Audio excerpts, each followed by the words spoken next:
So let me ask you something. What would you do if you feel like the system was built against you? Not in theory, but in actual real life. So, in 1921, in the mountains of West Virginia, there were thousands of coal miners, and they asked themselves this exact same question. That was the Battle of Blair Mountain.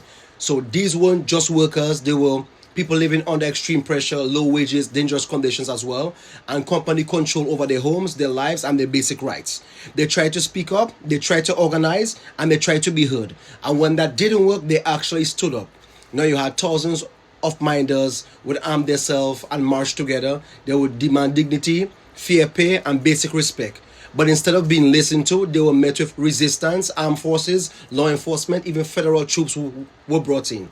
Now, what followed was one of the largest labor uprisings in American history, and it also ended up in violence.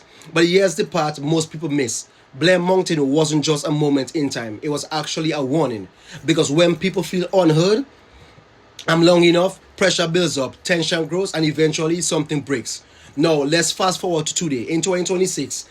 The names have changed, the industries have changed, but the same core issues, I'm guessing.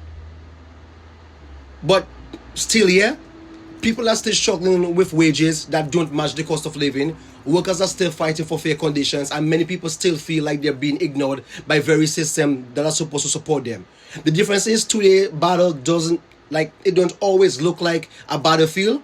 They look like economic stress and political division, and they look like people are arguing online instead of talking to each other. But the root problem is still power. It's still inequity. It's still people asking, do we matter? And if history teaches us anything, it's that ignoring this question doesn't make everything disappear. It makes them louder. So that's why Blair Mountain still matters. Not because we want to repeat the past, but because we don't want to. So, what can we do differently? We start by actually paying attention, not just by reacting, but understanding. We listen to people instead of dismissing them. We look deeper than the headlines. We question what we're told, and we stand up not just for ourselves, but for everybody else. Because real strength doesn't come from division, it comes from unity. Blair Mountain showed us what happened when people actually feel like they have no other choice, but it also showed us something else.